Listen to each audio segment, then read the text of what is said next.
हो चुका है कि भाई कंचन मित्तल धर्मांतरण के कार्य करवाती है, क्योंकि अखबारों में आई हुई कटिंग लोगों ने उनके विरुद्ध जो शिकायतें दी है, एफआईआर उनका नाम दर्ज है।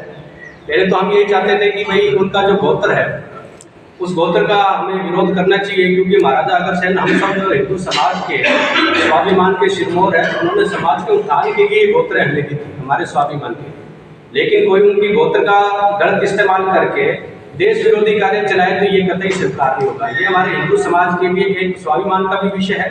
लेकिन दूसरी बात, जब ये कंफर्म हो चुका है कि कंचन मित्तल धर्मांतरण के कार्य करवाती है, लोगों ने उनके खिलाफ लिखित में शिकायतें दी है, एफआईआर तक दर्ज हुई है, पुलिस उनको ढूंढ रही है, तो इस प्रकार की महिलाओं को हमारे यहाँ पर जितना भी हिंदू जनमानस है हमें ये मानना चाहिए, प्रशासन को भी ये मानना चाहिए, क्योंकि यहाँ षड्यंत्र पूर्वक जो भी कार्य हो रहा है। अब इसमें लिखा गया है कि प्रार्थना सभाओं के माध्यम से उनको लालच दिया जाता है कि भाई आपकी बीमारी ठीक करेंगे, आपको धन का लालच है, नौकरी का लालच है, तो वो कहते हैं कि धर्मांतरण तो वहाँ होता नहीं है। लेकिन इस प्रकार की बातें ही धर्मांतरण है, और धर्मांतरण के बहुत सारे नुकसान है। मैं सभी लोगों को हमेशा कहता हूँ कि धर्मांतरण करने से केवल व्यक्ति का धर्म परिवर्तन नहीं होता, उसका मन परिवर्तन भी हो जाता है, वो राष्ट्र विरोधी हो जाता है। आज जो भारत को अपनी मां मानता है, धर्म परिवर्तन होने के बाद उसको डायन मानने लग जाता है, वो भारत का विरोधी हो जाता है, इस धरती का विरोधी हो जाता है। और वो किस प्रकार से धर्मांतरण के कार्य है, चाहे बहला के, चाहे फुसला के, चाहे किसी को लालच दे के, चाहे सहयोग करके, सभी प्रकार के हथकंडे अपनाकर ये धर्मांतरण के कार्य अम्बाला की धरती पर हो रहे हैं। कितनी विडंबना की बात है कि यहाँ पर बहुसंख्यक हिंदू समाज ही रहता है। और इस प्रकार से अगर प्रशासन को भी ये चाहिए कि अगर कोई षड्यंत्र पूर्वक इस प्रकार के काम करें जिसके ऊपर पहले से विरोध हो रहा है, तो हमारी जन भावनाओं को भी ध्यान में रखना चाहिए। केवल ईसाइयों की जन भावनाओं को ध्यान में क्यों रखा जाए। कल की बात में ये सामने आया कि उन्होंने कहा कि इस कार्यक्रम को हम रोक नहीं सकते कि एक प्रार्थना सभा, लेकिन क्या ये प्रार्थना या शांति सभा लग रही है? उनके कारनामों को देखते क्या ऐसा है? अगर प्रशासन हमारी बात को भी गंभीरता से नहीं लेता है, यहाँ के बहुसंख्यक हिंदू समाज की जन भावना को गंभीरता से नहीं लेता, तो इस विषय को स्वयं हम सब लोग देखने के लिए सक्षम है। क्योंकि हम एक मर्यादित संसद के लोग हैं, इसलिए हम प्रशासन का सहयोग लेते हैं। लेकिन प्रशासन हमारे सहयोग को अपनी कमजोरी, हमारी कमजोरी ना समझे कि हम बार बार उनसे निवेदन करते हैं उनको सब प्रकार की। अब ये काम प्रशासन का है। हमको एक राजनीतिक सामाजिक संगठन होने के नाते जब हम इस प्रकार की सारी चीजें इकट्ठा कर सकते हैं, तो क्या प्रशासन को ये सब चीजों का पता नहीं है? प्रशासन को तो अच्छे से पता है कंचन मित्तल कौन है, कितनी प्रकार की इनकी सब चीजें गतिविधियां चलती है। और हमारे कुछ साथी, हमारे ही लोग, मैं तो अम्बाला के लोगों को भी कहता हूँ कि उन लोगों के यहाँ पर कार्यक्रमों में अतिथि बनकर भी जाते हैं और बहुत सालों से इस हॉस्पिटल को दान भी देते हैं। लेकिन उस दान से ठीक है, इलाज तो हिंदुओं का हो रहा है, लेकिन उसी हिंदुओं को इलाज के दौरान ही धर्म परिवर्तन कर दिया जाता है। क्योंकि बीमारी जब ठीक होती है तो उनको यही कहा जाता है कि भाई आपकी यीशु की कृपा से आप ठीक हुए, आपका उनका मन परिवर्तन करने का प्रयास किया जाता है। तो इस प्रकार के षड्यंत्र पूर्वक कोई भी कार्य को विश्व हिंदू परिषद किसी भी ऐसी चीजों को सहन करेगा नहीं। और हम ये आगे ये प्रशासन इस पे कोई संज्ञान नहीं लेता है, आज इस कार्यक्रम को रद्द करवाने का काम अगर नहीं करता है, तो हम अपनी शक्ति प्रदर्शन हम सब लोग करेंगे। मैं पूरे हिंदू समाज से निवेदन करता हूँ प्रेस के माध्यम से, क्योंकि ये बहुत एक खतरनाक चीज है। ये आने वाली पीढ़ियों के लिए भी खतरनाक है, राष्ट्र विरोधी कार्य तो देश के लिए भी बहुत खतरनाक है। तो ऐसे किसी भी कार्य को विश्व हिंदू परिषद अम्बाला की धरती पर नहीं होने देगा। इसके लिए चाहे हमें कुछ भी करना हो, प्रशासन हमारा सहयोग करता है तो अच्छी बात है, लेकिन हम इसके आगे प्रशासन से भी हाथ नहीं फैलाएंगे, क्योंकि हम सब सक्षम है। हमारा यहाँ पर बहुसंख्यक हिंदू समाज है, हमारी भावनाओं को अगर सम्मान नहीं मिलेगा तो क्या फायदा हमारा ऐसे प्रशासन के ऊपर विश्वास करने का। तो ये सब चीजों के लिए हम जो भी कदम हम प्रशासन से निवेदन करते हैं पुनः, जब आपको इतनी सारी चीजें मिल चुकी है, क्योंकि वो एक अपराधी है, उनके ऊपर एफआईआर दर्ज हुई है, वहाँ पर लोग उनको ढूंढ रहे हैं, वहाँ का प्रशासन उनको ढूंढ रहा है, कितने लोगों का धर्म परिवर्तन हुआ, ये सारी डिटेल में अखबारों में, यहाँ तक कि खून पिलाकर, मांस खिलाकर, किस प्रकार के गलत कार्य करवाने के बाद में भी ये काम हो रहे हैं। और वो लोग कह रहे हैं कि एक शांति सभा, कैसे एक शांति सभा हो सकती है? ऐसी शांति हमें इस अम्बाला शहर के अंदर नहीं चाहिए। हमारा समाज यहाँ पहले से शांत है, उसकी अंदर की भावनाओं को भड़काने का काम ना किया जाए, हमारी जन भावनाओं का भी सम्मान किया जाए। और इस प्रकार की आपराधिक महिला का, क्योंकि अग्रवाल समाज ने भी अच्छे से संज्ञान लिया कि उनकी गोत्र का कोई अगर ईसाई बन गया है तो वो अपना ईसाई अगर उनमें इतना ही दम नहीं है, वो तो कहते हैं कि हम इलाज करवा देते हैं, अपराधों से व्यक्ति को ठीक कर देते हैं, तो इतना दम नहीं कि वो अपना नाम अच्छे से रख पाए। उसमें भी अभी हिंदू नामों का याद दिया जाता है। यही षड्यंत्र इसे ही कहते हैं कि वह अपना नाम नहीं बदलना, अपनी गोत्र नहीं बदलनी, फिर भी ईसाई हो जाना, ताकि उनके समाज के लोग भी उनके और प्रभावित होकर वो ईसाई बने। तो ये षड्यंत्र ही है। आप नाम पहचान सब कुछ हमारी रखते हो और उसके बाद में ईसाई गतिविधियां चला दो। आप खुले तौर पर अपना काम क्यों नहीं करें? आप ईसाई तरीके से क्यों नहीं बना सकते? हमारा आड़ लेने की क्या आवश्यकता पड़ती है? तो इस प्रकार के काम के लिए हम फिर प्रशासन से निवेदन करेंगे कि वो इस काम पे संज्ञान ले, उसको रुकाने का काम करे। नहीं तो हमारी जन भावनाएं भड़केगी तो ये सभी के लिए क्योंकि एक बहुत लंबा मामला बनेगा। तो हम भी ये नहीं चाहते, लेकिन इसको शांतिपूर्वक इस कार्यक्रम को रद्द करवाने का काम करें। यही हमारा प्रेस के माध्यम से प्रशासन को निवेदन है। जिलाध्यक्ष विश्व हिंदू परिषद अम्बाला न इस विषय को लेकर हमने ज्ञापन लिखा और अग्रवाल समाज की सभी संस्थाएं, अग्रवाल वैश्य समाज, अग्रवाल समाज, अग्रवाल संघ, अग्रवाल भवन, है ना, ये सभी संस्थाएं जो हैं हम मिलके इस पास गए ज्ञापन लेकर के कि भाई ये क्या हो रहा है।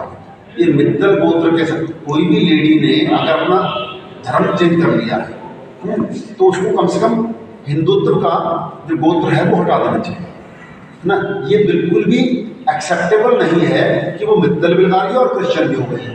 मतलब इस तरह से वो संदेश दे रही है, मित्तलों को संदेश दे रही है, बानियों को संदेश दे रही है, अग्रवालों को संदेश दे रही है कि तुम भी आ जाओ, क्रिश्चियन बन जाओ। इन्वाइट कर रही है। पहले छोटी जाति में कन्वर्शन करते हैं और फिर अब जो है बड़ी जाति में भी आ गए हैं। सर तो डीसी साहब ने बड़ा इज्जत से हमारा पत्र लिया और फिर उन्होंने कल हमें हमारे सारे संस्थाओं को बुलाया। कल हम जिला मजिस्ट्रेट के पास, सिटी मजिस्ट्रेट के पास गए थे मिलने के लिए। उनको भी बुलाया हुआ था, डॉक्टर सादिक को, जो ये इस प्रोग्राम के ऑर्गेनाइजर मिशन हॉस्पिटल के इंचार्ज है। उन्होंने अश्योर किया कि स्टेज पे किसी भी जगह जो प्रसार है उसमें सब मित्तल और सब इस्तेमाल हो चुका है, लेकिन स्टेज पे मित्तल नाम का मित्तल गोत्र का जरा सा भी जिक्र नहीं होगा, ये उन्होंने अश्योर किया। और उन्होंने पुलिस को भी बोला कि पुलिस प्रशासन जो है वहाँ पे जाके चेक करे कि कहीं ऐसा हो तो नहीं रहा।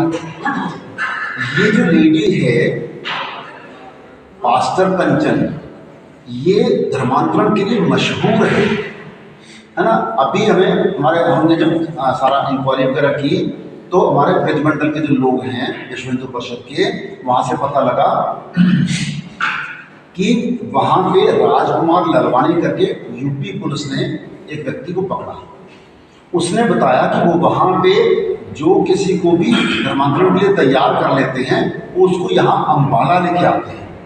अम्बाला में ये जो पास्टर कंचन है ये उनको फिर जैसे भी करती है ना, जो भी उनका तरीका होता है। पता लगा है कि पहले तो उसमें लाल पानी में नहलाते हैं, है ना, फिर मांस खिलाते हैं, फिर खून पिलाते हैं। ये मैं नहीं कह रहा हूँ, ये अखबार बोल रहे हैं। ये देखियो, ये इसको निकालते हैं। देखिए, अम्बाला से गायब हुई प्रार्थना सभाएं करने वाली कंचन मित्तल, आगरा पुलिस को मतांतरण परिवारों की तलाश। ये देखिए, ये उनकी आगरा पुलिस की आगरा प्रेस की रिपोर्ट है। आगरा प्रेस से हमने निकाली है, आगरा के अखबार से हमने निकाली।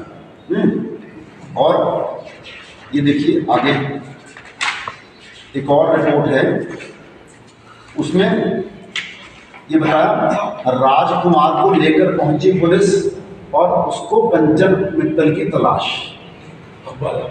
अम्बाला आई है। यहाँ पे 2-3 पुलिस पकड़ के गई है यूपी की, और उनको यूपी की पुलिस आज की डेट में बहुत तेज तर्रार है और उनको भी यहाँ पे कंचन मित्तल नहीं मिली। और देखो मैं बताता हूँ, ये देखो लिखा हुआ मांस खिलाकर खून पिलाकर कन्वर्शन किया जाता है। उन्होंने प्रेस से लिखा कलेजा हिल जाएगा सुनकर। ये आप लोगों के साथी जो आगरा वाले हैं उन्होंने लिखा है। आई डोंट नो कैसे ये लोग करते हैं, क्या करते हैं, लेकिन ये बहुत ही बुरा हो रहा है। अम्बाला जो है धर्मांतरण का गढ़ बन गया है, हमारी नाक के नीचे ये हो रहा है और आप लोगों को भी नहीं पता, हम लोगों को भी नहीं पता है। ये तो इस पास्टर कंचन की जब हमने इंक्वायरी की तो हमें पता लग रहा है कि अम्बाला में इतना कुछ हो रहा है। तो हम आप लोगों से भी अपील करते हैं, पुलिस से अपील करते हैं, प्रशासन से अपील करते हैं कि इस तरह की सभाओं को अम्बाला में ना होने दिया जाए। पुरजोर विरोध किया जाए, क्योंकि ये सभाएं करके लोगों को तैयार करते हैं, अपने अपने भाषण देकर लोगों को तैयार करते हैं, उनको डरा करके, उनको लालच दे करके, किसी को घर देने का लालच करते हैं, किसी को नौकरी देने का लालच करते हैं, कुछ भी करके ये उनको धर्मांतरण के लिए तैयार करते हैं। और फिर इसने मुबारकपुर के पास, कहाँ पे, कौन से गाँव में, डकोली में पूरा एक आश्रम बनाया हुआ पंचायत ने, जिसमें कि धर्मांतरण करवाते हैं। ये हमारे अम्बाला शहर में हो रहा है। मतलब बहुत बुरा हाल है और हमारे प्रशासन को जागने की जरूरत है, पुलिस प्रशासन को भी और एडमिनिस्ट्रेशन को। इस मामले में कल विश्व हिंदू परिषद ने एसपी साहब को एक कंप्लेंट इसके बाद दी, जब ये सारी खबरें आगरा पुलिस से हमें मिली। उसमें बलदेव नगर थाना में कल इसके विरुद्ध दरखास्त दे दी गई है, जिसमें सारे आर्टिकल, और आगरा में जो एफआईआर दर्ज हुई है, एफआईआर नंबर 462 2025 की शाहगंज थाना में, उसकी प्रति भी प्रेस को उपलब्ध करवा दी जाएगी। इस एफआईआर में जो मुख्य आरोपी है राजकुमार लालवानी, जो लगभग 57 लोगों का धर्मांतरण कंचन मित्तल के जरिए करवा चुका है, और आगरा से लोगों को अंबाला लाया जाता था। यहाँ पर उस धर्मांतरण की प्रतिक्रिया होती थी, उनको जो भी उसने डिटेल्स दी है, मैं आपको थोड़ी डिटेल्स उसमें बताता भी हूँ और एफआईआर ब्रीफ में थोड़ी पढ़ के सुनाता भी हूँ।